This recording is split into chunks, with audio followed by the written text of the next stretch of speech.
वो गायब हो जाएंगे। तो इसी टॉपिक के ऊपर आज का हम तो उस टाइम पे हमारी बॉडी अच्छे से वर्क करती है। और अगर हमारे कि बाल झड़ रहे हैं, डॉक्टर को दिखाओ। डॉक्टर को मैंने दिखाया। Hello everyone, welcome back to our channel सूचक पंजाबी चैनल में आप सभी का बहुत बहुत स्वागत है। और अगर आपने मेरे चैनल को अभी तक सब्सक्राइब नहीं किया है तो प्लीज़ सब्सक्राइब कर लीजिए और बेल आइकन को क्लिक करना बिल्कुल ना भूलें, जिससे कि आने वाले वीडियोज़ के नोटिफिकेशन आप तक पहुँच सके। सो फ्रेंड्स, आज का हमारा जो टॉपिक होने वाला है कि MDT ट्रीटमेंट लेने से बाल झड़ते हैं क्या, हमारे बॉडी में वीकनेस आती है और वीकनेस के कारण बाल झड़ते हैं क्या, हम टकले हो जाएंगे MDT ट्रीटमेंट से, या हमारे पूरे जो बाल है वो गायब हो जाएंगे। तो इसी टॉपिक के ऊपर आज का हमारा वीडियो रहने वाला है। मैं आपको बताऊंगा कि MDT ट्रीटमेंट से बाल झड़ते हैं या नहीं झड़ते। पहले तो मैं अपना एक्सपीरियंस बता देता हूँ आपको। जब मेरा दोनों भी बार ट्रीटमेंट हुआ उस टाइम पे मेरे बाल बहुत ज़्यादा झड़ रहे थे। अभी ऐसा होता है कि हमारे अंदर जब टैबलेट जाती है तो हमारे अंदर बहुत सारे हार्मोनल चेंजेस होते हैं, जिसकी वजह से हमारे बाल झड़ते हैं। हमारी बॉडी ऐसी होती है कि वो हम हर एक हार्मोन पे ही डिपेंड करता है। हमारी जो बॉडी होती है वो हार्मोन से ही वर्क करती है अच्छे से।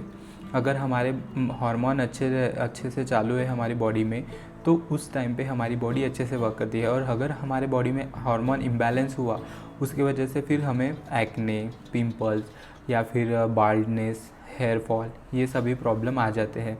तो जब हमारा ट्रीटमेंट चलता है लेप्रेसी का, हम MDT ट्रीटमेंट वगैरह खाते हैं, उस टाइम पे भी हमारे हार्मोन जो है वो इम्बैलेंस होते हैं।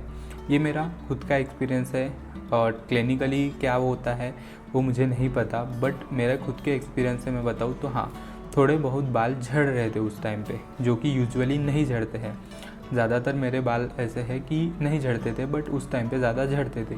इसकी जो प्रॉब्लम थी वो ये थी, मुझे जो लगता है कि खान पान का ना अच्छे से ध्यान रखना। उस टाइम पे जब मैं अपना ध्यान अच्छे से रख रहा था उस टाइम पे मेरे बाल नहीं झड़े। बट जब मैं सेकेंड टाइम जब मेरा ट्रीटमेंट हुआ उस टाइम पे मैंने स्टार्टिंग के डेज़ में ज़्यादा ध्यान नहीं दिया, जिसकी वजह से मेरा ब्लड भी कम हो गया था, मैंने आपको प्रीवियस वीडियो में बताया। और फिर उससे मुझे जो बाल झड़ने की प्रॉब्लम थी वो भी स्टार्ट हो गई थी करता हूँ। तो स्टार्टिंग के जो डेज़ थे जिस टाइम पे मैं ध्यान नहीं दे रहा था अपने आप पे, उस टाइम पे मुझे ये सब प्रॉब्लम हुई।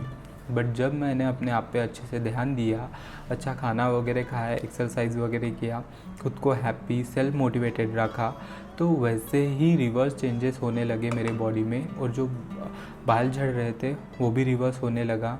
अच्छे से ऑयलिंग करना, 7-8 घंटे की नींद लेना, न्यूट्रिशनल डाइट लेना, हेल्दी रहना, हेल्दी चीज़ों को ही कंज्यूम करना, ये सब चीज़ें मैंने चालू किया। ज़्यादा से ज़्यादा पानी पीना चालू किया तो फिर मेरे जो बाल झड़ने की प्रॉब्लम थी वो ख़त्म हो गई थी। कुछ दिनों तक मैं बहुत ज़्यादा वरीड था कि बाल झड़ रहे हैं, डॉक्टर को दिखाओ। डॉक्टर को मैंने दिखाया भी था, डॉक्टर ने ट्रीटमेंट भी दिया था। बट वो ट्रीटमेंट इतना ज़्यादा ट्रीटमेंट हो रहा था, डॉक्टर ने दिए थे शैम्पू, टैबलेट और ऑयलिंग के लिए नहीं दिया था शायद, बट शैम्पू और टैबलेट्स वगैरह दिए थे। तो शैम्पू तो ठीक है, शैम्पू यूजुअली हम जैसे करते हैं वैसे कर सकते हैं, बट जो वो टैबलेट है, मतलब लेप्रेसी के टैबलेट के साथ वो भी टैबलेट खाना, कंज्यूम करना, वो कहीं ना कहीं मुझे बहुत ज़्यादा हैक्टिक लगता था, बहुत ज़्यादा एक्सर्शन होता था मुझे वो सब करने से। तो मैंने 1 महीने तक खाया, उसके बाद मैंने स्टॉप कर दिया। मेरे बॉडी ने जवाब दे दिया था उस टाइम पे कि मैं 2 चीज़ें एक साथ नहीं कर सकता करके। इसके वजह से फिर मैंने वो जो टैबलेट थे हेयर फॉल वाले वो स्टॉप कर दिए। शैम्पू यूज़ करता था मैं। डॉक्टर को भी मैंने बोला कि अगर ज़्यादा ही हेयर फॉल हो रहा है तो फिर मैं देखूँगा, लेप्रेसी ट्रीटमेंट कंप्लीट करने के बाद मैं सोचूंगा इस बारे में कि मैं ट्रीटमेंट करूँ या ना करूँ। बट अभी फ़िलहाल मुझसे 2 ट्रीटमेंट करना पॉसिबल नहीं है, क्योंकि ऑलरेडी MDT, मल्टी विटामिन्स वगैरह टैबलेट, ये सब 4 टैबलेट चल रहे थे, 6-7 टैबलेट चल रहे थे साथ में। और मैं और ज़्यादा टैबलेट नहीं खाना चाहता था, क्योंकि लेप्रेसी पेशेंट हो तो आपको समझ सकता है कि उस टाइम पे एक टैबलेट खाना भी कितना जान पे आता है। सपोज़ अगर फीवर भी होता था उस टाइम पे, मैं तो खैर बहुत ज़्यादा कंट्रोल करता था कि मैं ज़्यादा पैरासीटामॉल वगैरह ना खाऊं। बट डॉक्टर बोलते थे कि ज़्यादा अगर आपको फीवर आ रहा है, बहुत ज़्यादा प्रॉब्लम हो रही है तो पैरासीटामॉल खाओ। मैं भी खाता था, एक आध टाइम ऐसे भी होता था मेरे बॉडी में कि मतलब नहीं कंट्रोल होता था, बहुत ज़्यादा शिवरिंग, ठंडी लग के बुखार आता था, पैरासीटामॉल वगैरह। बट ज़्यादा नहीं खा रहा था, थोड़ा बहुत ही खाना हो जाता था उस टाइम पे। तो फिर मैंने लेप्रेसी का ट्रीटमेंट किया, और लेप्रेसी के ट्रीटमेंट करने के बाद मेरे जो चेंजेस हुए कि एकदम से हेयर फॉल स्टॉप हो गया, एक जगह पे स्टॉप हो गया। क्योंकि उस टाइम पे ऐसा भी होता है ना, हम कितना भी खाना पीना ऐसा सोचे कि हम ये खाएंगे वो खाएंगे, हेल्दी रहेंगे, मोटिवेटेड रहेंगे, एक हद तक रहता है, बट कहीं ना कहीं बॉडी से ऐसे ही आता है। जब हम खाना खाने बैठते हैं तो ऐसा होता है कि नहीं खाना खाया जाता, ऐसे लगता है कि ज़्यादा से ज़्यादा पानी ही पीऊँ, खाना वाना खाने की इच्छा नहीं होती। कोविड में जैसे टेस्ट के बर्ड्स जैसे काम नहीं करते, वैसे ही काम नहीं करते थे उस टाइम पे। तो अच्छे से न्यूट्रिशनल डाइट ना लेने की वजह से शायद हो सकता है कि मुझे भी ये हो प्रॉब्लम। बट ज़्यादातर मैंने तो अच्छे से डाइट लिया था उस टाइम पे। बट सेकंड जब ट्रीटमेंट कंप्लीट हो गया था पूरी तरीके से, उस टाइम पे मुझे फिर मतलब हेयर फॉल की प्रॉब्लम मेरी इजीली सॉल्व हो गई थी। और फिर कुछ भी ना करते हुए, शैम्पू भी नहीं लगाता था, तो वो भी सॉल्व हो गई। हालांकि मैं अपने हेयर्स पे ऑयलिंग वगैरह बहुत कम करता हूँ, बहुत मतलब बहुत कम। अभी मैं रिसेंटली 10-12 सालों से तो करता ही नहीं था ऑयल वगैरह अपने बालों पे, बट अभी थोड़ा बहुत करने लगा हूँ क्योंकि बाल थोड़े ज़्यादा झड़ रहे हैं अभी, तो उसके वजह से कर रहा हूँ। और हेयर ऑयल करना ज़रूरी भी है।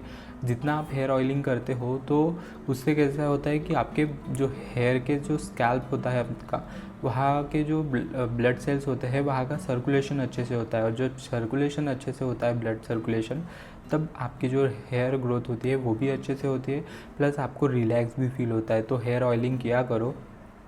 और अगर ज़्यादा ही बाल झड़ रहे हैं तो डॉक्टर को दिखाओ, और ज़्यादा वरीड होने की कोई ज़रूरत नहीं है, क्योंकि आपका जैसे ट्रीटमेंट कंप्लीट हो जाएगा उस टाइम पे आपके बाल भी ज़्यादा मतलब झड़ना भी बंद हो जाएंगे, और आपको जो भी और स्किन प्रॉब्लम्स वगैरह हो रहे हैं वो भी होना प्रॉब्लम्स बंद हो जाएगा।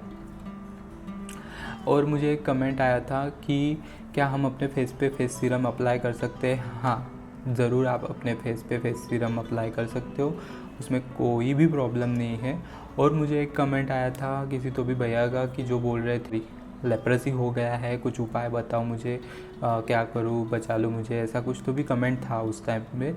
तो मैंने तो उनको कमेंट में बोल दिया कि आप MDT खाओ, कोर्स कंप्लीट करो, आप ठीक हो जाओगे। तो मैं अभी भी अपने वीडियो के ज़रिए मैं बताना चाहूँगा कि आप भैया आप ज़्यादा टेंशन मत लो, MDT का कोर्स कंप्लीट करो, उससे आप ठीक हो जाओगे, और टेंशन लेने की कोई बात नहीं है। तो आई होप आपको ये वीडियो अच्छा लगा हो तो like, share, comment and subscribe, और बेल आइकन को क्लिक करना मत भूलना। और मिलते हैं नेक्स्ट वीडियो में, तब तक ले bye bye and thank you so much for watching.